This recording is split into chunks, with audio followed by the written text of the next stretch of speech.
नमस्कार दोस्तों, स्वागत है आपका लक्ष्य क्लासेस बाय हरीश में। जी अपना एएलपी सीबीटी 2 का प्रैक्टिस सेट नंबर 2 है, जिसमें अपन 20 क्वेश्चन बहुत ही इंपॉर्टेंट क्वेश्चन को हल करेंगे, जो आने वाले पेपर के लिए बहुत ही इंपॉर्टेंट हैं, जो 2026 के पेपर के लिए। जिसमें पहला क्वेश्चन है अपने स्क्रीन पर। पहला क्वेश्चन है, डॉक्टर सोलोमन और मैक एफी दोनों लोकप्रिय हैं। ये दोनों क्या है? ये दोनों क्या है? डॉक्टर सोलोमन और मैक एफी, ये दोनों क्या है? तो ये दोनों क्या होते हैं? एंटीवायरस होते हैं। क्या होते हैं? ये दोनों एंटीवायरस होते हैं। क्या है? दोनों एंटीवायरस है। अगला क्वेश्चन है, निम्न में से वनों के बारे में क्या सही है? वनों के बारे में बताना है तुमको कि इनमें से कौन सा सही होगा। पहला ऑप्शन है, वन केवल विभिन्न पादपों से बना एक तंत्र होता है। दूसरा ऑप्शन है, इसकी सबसे ऊपरी परत वृक्ष शिखर बनाती है, जिसके नीचे शाख वनस्पतियों द्वारा बनी और झाड़ियां सबसे नीचे की परत बनाती हैं।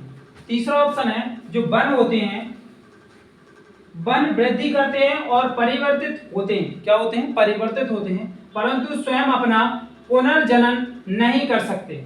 और चौथा ऑप्शन है, वन्य क्षेत्रों में वास करने वाले समुदायों के जीवन का आधार प्रदान करते हैं। तो इनमें से पूछा है कि कौन सा कथन सही होगा, कौन सा विकल्प सही होगा। तो अपना कौन सा होगा? चौथा विकल्प क्या हो जाएगा? अपना सही हो जाएगा। क्यों? क्योंकि वन जो होते हैं वो वन्य क्षेत्रों में वास करने वाले समुदायों के जीवन का आधार प्रदान करते हैं। अगला क्वेश्चन करिए। अगला क्वेश्चन है, जब एक स्वतंत्र रूप से गिरती हुई वस्तु जमीन पर पहुंचती है तो उसकी कुल ऊर्जा पर क्या प्रभाव पड़ता है? बताइए, जब कोई स्वतंत्र रूप से गिरने वाली वस्तु जमीन पर गिरती है तो उसकी कुल ऊर्जा पर, टोटल एनर्जी पर क्या प्रभाव पड़ता है?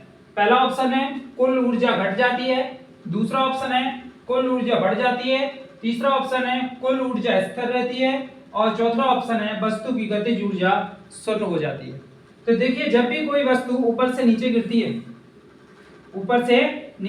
तो इसमें क्या होता है? स्थितिज ऊर्जा क्या होती है? घटती है। जबकि गतिज ऊर्जा क्या होती है? गतिज ऊर्जा बढ़ती है। और जब नीचे पहुंच जाती है तो दोनों क्या हो जाती हैं? दोनों ऊर्जाएं क्या हो जाती हैं? स्थिर हो जाती हैं। क्या हो जाती हैं? स्थिर हो जाती हैं। तो इसका आंसर क्या हो जाएगा? कुल ऊर्जा स्थिर रहती है, क्योंकि ऊर्जा जो होती है उसको ना तो कभी नष्ट किया जा सकता है और ना ही उत्पन्न किया जा सकता है। ऊर्जा को एक रूप से दूसरे रूप में परिवर्तन किया जा सकता है। अगला क्वेश्चन करिए। अगला क्वेश्चन है, यदि एक मशीन की दक्षता 80% है तो उसका क्या अर्थ होता है? बताना है कि एक मशीन है जिसकी दक्षता कितनी दे रखी है? 80% दे रखी है, तो इसका अर्थ क्या होता है? इसका अर्थ, पहला ऑप्शन है, मशीन निवेश से अधिक निर्गत देती है। दूसरा ऑप्शन है, मशीन में निवेश ऊर्जा का कोई नुकसान नहीं होता है। तीसरा ऑप्शन है, मशीन का वेग अनुपात और यांत्रिक लाभ दोनों 80 के बराबर होते हैं। और चौथा ऑप्शन है, मशीन में निवेश ऊर्जा का 20% नुकसान होता है। तो इसका सही आंसर क्या होगा? यदि एक मशीन की दक्षता 80% है तो उसका सही अर्थ क्या होता है? उसका अर्थ होता है कि मशीन में निवेश ऊर्जा का 20% क्या हो रहा है? नुकसान हो रहा है। अगला क्वेश्चन, प्राथमिक चिकित्सा के एबीसी में एक अर्थ क्या होता है? प्राथमिक चिकित्सा के एबीसी में एक अर्थ क्या होता है? देखिए, जो प्राथमिक चिकित्सा होती है ना, इसमें एबीसी में एक अर्थ क्या होता है? तो एक अर्थ होता है एयरवे, वायु मार्ग। क्या होता है? वायु मार्ग। एक अर्थ क्या होता है? वायु मार्ग होता है। बी का अर्थ होता है ब्रीथिंग। ब्रीथिंग का मतलब होता है श्वसन। ब्रीथिंग का मतलब क्या होता है? श्वसन। श्वसन क्या होता है? श्वसन होता है। ब्रीथिंग का मतलब क्या होता है? श्वसन। बी का मतलब क्या होता है? ब्रीथिंग। ब्रीथिंग। और सी का मतलब होता है सर्कुलेशन। सर्कुलेशन मतलब होता है रक्त परिसंचरण तंत्र, रक्त परिसंचरण तंत्र। उसने पूछा है एक अर्थ क्या है, तो एक अर्थ होता है वायु मार्ग, हिंदी में क्या बोलते हैं वायु मार्ग, और इंग्लिश में बोलते हैं एयरवे। तो इसका सही आंसर क्या हो जाएगा, ए इसका सही आंसर हो जाएगा। अगला क्वेश्चन करिए, यदि 0.003 सेकंड के समय प्रभाव के साथ एक बल्ला 25 मीटर पर सेकंड की गति के साथ 0.16 किलोमीटर द्रव्यमान के गेंद को मारता है, तो बल्ले द्वारा गेंद पर लगाया गया बल क्या होगा। तो बल्ले द्वारा गेंद पर लगाया गया बल क्या होगा, ये आपको बताना है। करिए इसको। देखिए बल बराबर क्या होता है, बल जो होता है गति के द्वितीय नियम में किया दिया गया है कि जो बल होता है वो संवेग में परिवर्तन की दर को बोलता है। किसमें, संवेग में परिवर्तन की दर को क्या बोलते हैं, बल कहते हैं। तो संवेग में परिवर्तन del p upon del t होता है, del p upon del t होता है। संवेग में परिवर्तन, संवेग बराबर क्या होता है, संवेग बराबर होता है द्रव्यमान गुणे वेग, द्रव्यमान गुणे वेग। संवेग बराबर क्या होता है, द्रव्यमान गुणे वेग होता है। यहां पर तो रख सकते हैं, तो बल बराबर क्या निकल आएगा, बल को बोलते हैं एफ। एफ बराबर क्या निकलेगा अपना, एफ बराबर निकलेगा एम इंटू वी बटे में टी आ जाएगा। तो यहां देखिए द्रव्यमान कितना दे रखा है, द्रव्यमान दे रखा है 0.16, वेग कितना दे रखा है, वेग दे रखा है 25, जबकि समय कितना दे रखा है, समय दे रखा है 0.003 दे रखा है। इसको सॉल्व करेंगे, देखिए 2 अंक बाद दशमलव ऊपर है, ये हट जाएगा तो 2 अंक बाद यहाँ हट जाएगा, तो यहाँ पर केवल एक जीरो बढ़ जाएगा, तो कितना हो जाएगा 25 अट्ठे 25 छक्का 150, हाथ की 15 आ जाएंगी, 25 का 25 और 15 कितना हो जाएगा 40 हो जाएगा, और बटे में कितना आ जाएगा 3 आ जाएगा। तो 4000 में 3 का भाग लगाएंगे तो अपना आंसर कितना आ जाएगा, अपना आंसर आ जाएगा 1333.33 न्यूटन, 1333.33 न्यूटन इसका आंसर सही हो जाएगा, बी आंसर इसका सही होगा। अगला क्वेश्चन करिए,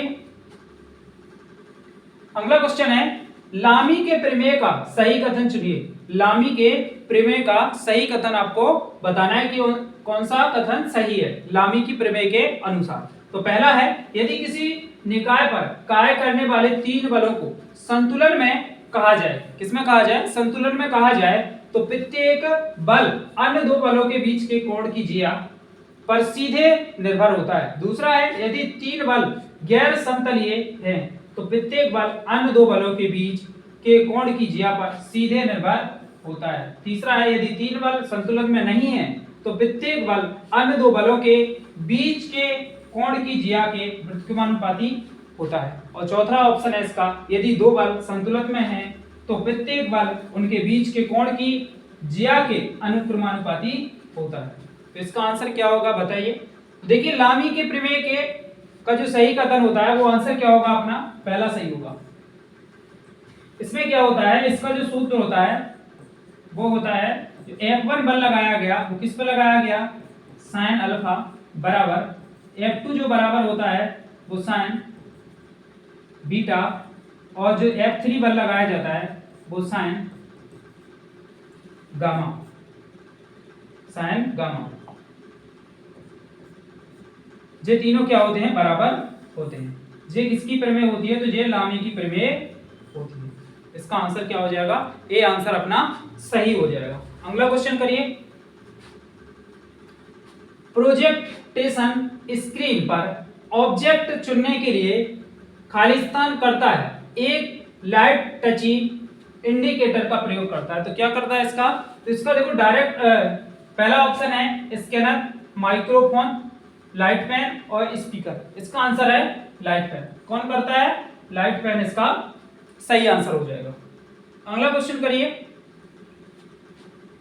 समान गोलाकार गति में चलने वाली एक वस्तु के बारे में गलत विकल्प की चयन कीजिए।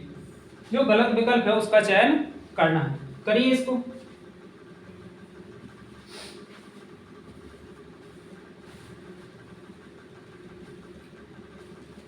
पहला ऑप्शन है कण का वेग स्थिर होता है, दूसरा ऑप्शन है कण की गति स्थिर रहती है, तीसरा ऑप्शन है त्वरण गैर शून्य होता है, और चौथा ऑप्शन है त्वरण त्रिज्यीय रूप से अंदर की ओर होता है। तो यहाँ पर देखिए एक समान गोलाकार है, क्या है, एक गोलाकार है। इसमें क्या होता है, जो त्वरण होता है ना, इसमें वेग हमेशा इसकी क्या होती है, इसकी दिशा बदलती रहती है। क्या बदलती रहती है, वेग की दिशा बदलती रहती है। और जो त्वरण होता है ये अंदर की ओर केंद्र की ओर लगता है, ये किसकी ओर लगता है, अंदर की ओर, वेग बाहर की ओर होता है। तो इसमें क्या होता है कि जो कण का वेग होता है वे हमेशा स्थिर रहता है। कण की गति क्या होती है, स्थिर होती है। गलत कथन क्या करना है, अपन को छांटना है। तो इसने बोला है कि जो कण का वेग होता है वो स्थिर होता है, तो जी क्या है अपना, गलत है। वेग कभी भी स्थिर नहीं होता है, दिशा के साथ वेग बदलता रहता है। कण की गति क्या होती है, स्थिर रहती है। तो कण की गति क्या होती है, जे स्थिर बनी रहती है। त्वरण जो होता है वो गैर शून्य होता है, त्वरण कभी भी शून्य नहीं होता है। और चौथा ऑप्शन है त्वरण त्रिज्यीय रूप से अंदर की ओर होता है, तो जे भी सही हो जाएगा। दूसरा, तीसरा और तीन ऑप्शन क्या है, दूसरा, तीसरा और चौथा तीनों अपने ऑप्शन सही है। उसने गलत का पूछा था, तो गलत कौन सा है, कण का वेग स्थिर होता है, जी गलत है। कण का वेग स्थिर नहीं होता है, दिशा के साथ ये बदलता रहता है। अगला क्वेश्चन करिए। साधारण उत्थापक मशीन के मामले में यांत्रिक लाभ मैकेनिकल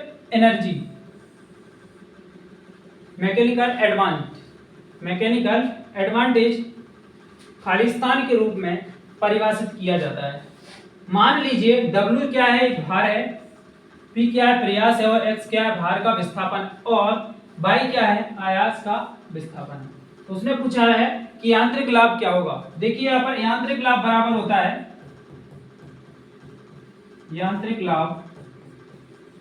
यांत्रिक लाभ मैकेनिकल एडवांटेज, यांत्रिक लाभ बराबर होता है भार बटे प्रयास, भार बटे प्रयास। तो यहाँ पर एम ए बराबर हो जाता है, भार W है और प्रयास P होता है। प्रयास क्या होता है, P होता है। तो मैकेनिकल एडवांटेज का फॉर्मूला यहाँ से निकल के आ जाता है, एम ए बराबर W/P। किस ऑप्शन में है, C option is the right answer. M a बराबर क्या होता है, W/P होता है। अगला क्वेश्चन करिए। निम्न में से कौन विद्युत रोधी है, तो एक सरल क्वेश्चन आपको बताना है, निम्न में से कौन सा एक विद्युत रोधी है। तो देखिए सोना क्या है, विद्युत रोधी नहीं है, इसमें भी होता है। पीतल, तांबा, फाइबर क्या है, एक विद्युत रोधी पदार्थ है। अगला क्वेश्चन करिए। हरित सकल राष्ट्रीय उत्थान पद निम्न पर बल देता है, बताइए इनमें से किस पर बल देता है, कौन, हरित सकल राष्ट्रीय उत्थान, जिसे इंग्लिश में बोलते हैं द टर्म ग्रीन, GNP।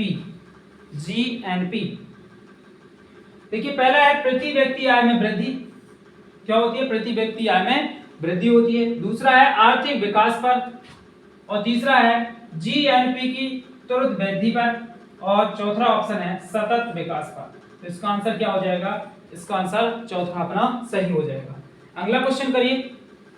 अगला क्वेश्चन है 1 किलोवाट के विद्युत परिपथ में खालिस्तान के लिए 1 किलोवाट घंटा विद्युत ऊर्जा का उपभोग किया जाता है। तो कितने के लिए किया जाता है, देखो उसने बोला है 1 किलोवाट विद्युत का ऊर्जा का उपभोग किया जाता है, तो कितने समय के लिए, तो उसने समय पूछा है। तो अगर 1 किलोवाट है और 1 किलोवाट घंटा के लिए विद्युत का उपयोग करते हैं तो कितना घंटा आएगा, उसका आंसर आ जाएगा अपना डायरेक्ट 1 घंटा के लिए उपयोग करते हैं। अगला क्वेश्चन करिए। किरचॉफ का नियम खालिस्तान के लिए मान्य होता है, बताइए जो किरचॉफ का नियम है ना, ये किसके लिए मान्य होता है। तो किरचॉफ ने 2 नियम दिए थे, कौन कौन से, एक दिया था KCL और एक दिया था KVL। किरचॉफ करंट लॉ, इसे बोलते हैं किरचॉफ वोल्टेज लॉ। जे किस पर आधारित है, जे आवेग संरक्षण,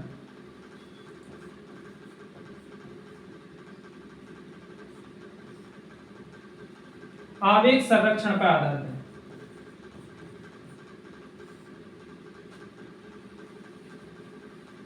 सॉरी, आवेग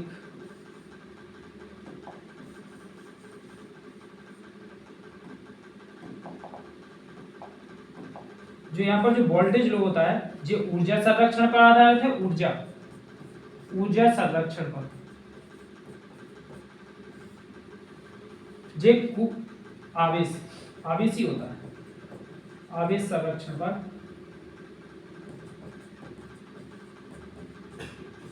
आधारित है। तो जो किरचॉफ के दो नियम है ना, उन्होंने बोला है कि जो नियम है के लिए किसके लिए मान्य होते हैं, तो जो दोनों नियम रेखिक और आरेखिक परिपथ दोनों के लिए मान्य होते हैं। अगला क्वेश्चन, 100 न्यूटन वजन का एक पिंड एक खुरदरी क्षैतिज सतह पर खड़ा है, एक खुरदरी क्षैतिज सतह पर खड़ा है। ये क्या है, खुरदरी क्षैतिज सतह है, इस पे क्या खड़ा है, एक 100 न्यूटन का एक वजन खड़ा हुआ है। कितने का, 100 न्यूटन का एक खड़ा हुआ है, और 50 न्यूटन का क्षैतिज बल निकाय पर लगाया जाता है। एक बल लगाया जाता है, कितने का, F कितने का लगाया जाता है, F लगाया जाता है 50 न्यूटन का, 50 न्यूटन का बल लगाया जाता है। जैसा कि चित्र में दिखाया गया, एक चित्र था उसमें दिखाया, जो निकाय को गति के लिए पर्याप्त है। घर्षण गुणांक क्या होगा, देखिए घर्षण गुणांक जो होता है वो क्या होता है, F बराबर होता है घर्षण बल बराबर होता है, घर्षण बल क्या होता है, F, घर्षण बल F बराबर होता है म्यू घर्षण गुणांक इंटू आर। क्या होता है, घर्षण गुणांक इंटू आर। देखिए घर्षण बल क्या है, F कितना है, 50 दे रखा है, तो 50 न्यूटन बराबर म्यू आपको निकालना है, और आर कितना दे रखा है, 100 न्यूटन। तो म्यू की वैल्यू यहाँ से कितनी निकल आएगी, म्यू की वैल्यू निकल आएगी 50/100। तो म्यू बराबर आ जाएगा अपना 1/2, 1/2 बराबर 0.5। इसका आंसर सही हो जाएगा। तो म्यू की वैल्यू कितनी आ जाएगी, 0.5। घर्षण गुणांक का मान कितना हो जाएगा, 0.5 आ जाएगा। अगला क्वेश्चन करिए, संवेग की दिशा वस्तु की दिशा का क्या होती है। उसने बोला है कि संवेग की जो दिशा है वो वस्तु की दिशा का क्या होती है। तो बताइए संवेग बराबर क्या होता है, संवेग द्रव्यमान गुणे वेग होता है। क्या होता है, द्रव्यमान गुणे वेग होता है। तो किस पर क्या होती है, जो द्रव्यमान की, त्वरण की, वेग की या घर्षण की। तो वस्तु की दिशा का वेग, संवेग की जो दिशा होती है वो वेग, वस्तु की दिशा का क्या होती है, तो वस्तु की दिशा का वेग होती है, वेलोसिटी होती है उसका। तो इसका आंसर हो जाएगा तीसरा। अगला क्वेश्चन करिए, निम्न में से कौन इंटरनेट द्वारा प्रदान की जाने वाली सेवा नहीं है। इंटरनेट के द्वारा प्रदान की जाने वाली सेवा कौन सी नहीं है। Social networking, video information, wireless Fidelity और चीटिंग। इनमें से कौन सा हो जाएगा, तीसरा अपना ऑप्शन सही हो जाएगा, जो इंटरनेट द्वारा प्रदान की जाने वाली सेवा नहीं है।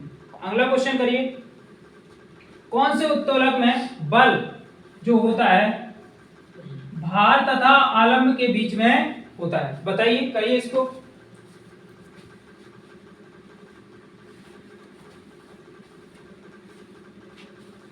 देखिए उत्तोलक 3 प्रकार का होता है। उत्तोलक कितने प्रकार के होते हैं, 3 प्रकार के, पहला, दूसरा और तीसरा, 3 प्रकार के उत्तोलक होते हैं। पहले प्रकार के उत्तोलक में क्या होता है, जो आलम्ब होता है,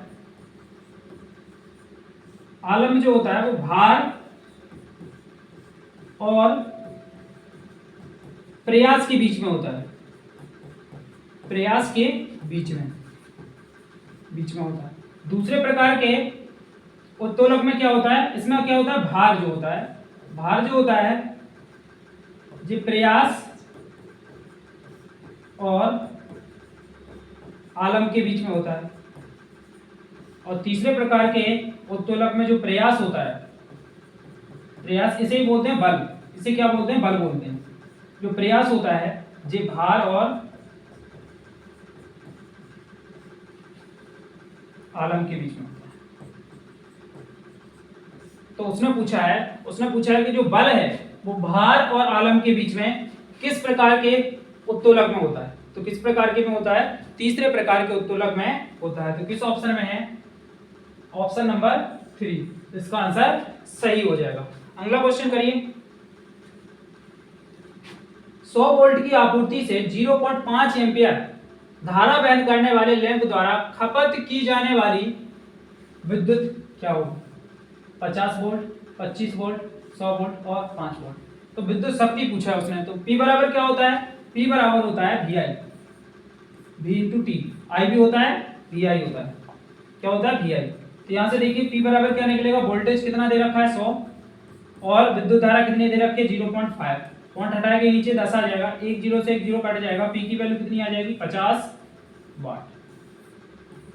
50 वाट इसका सही आंसर हो जाएगा, ये ऑप्शन इसका सही होगा। अगला क्वेश्चन करिए, एक पूर्ण अप्रत्यास्थ टकराव में गतिज ऊर्जा क्या होती है? एक पूर्ण अप्रत्यास्थ टकराव में गतिज ऊर्जा क्या होती है? तो देखिए जो पूर्ण अप्रत्यास्थ, ये कितने प्रकार का होता है? एक होता है पूर्ण प्रत्यास्थ, पूर्ण प्रत्यास्थ टक्कर, एक होती है अप्रत्यास्थ टक्कर, दूसरी क्या होती है? अप्रत्यास्थ टक्कर, और जो तीसरे नंबर पर होती है वो होती है पूर्ण अप्रत्यास्थ।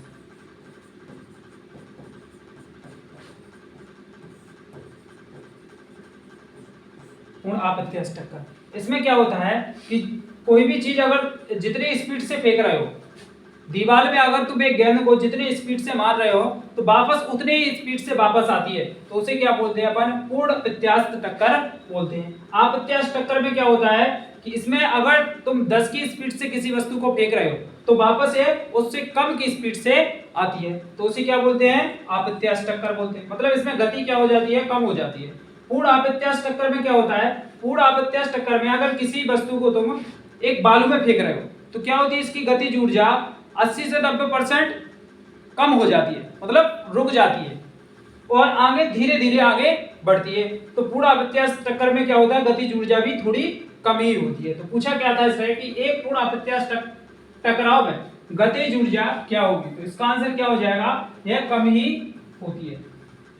क्या हो जाएगी? इसका आंसर हो जाएगा कि कम होती है। अपने 20 क्वेश्चन पूरे हुए। अगर आपको क्लास अच्छी लगी है तो चैनल को सब्सक्राइब करें, कमेंट में जरूर लिखें कि ये क्लास आपको कैसी लगी और लाइक जरूर करें। धन्यवाद।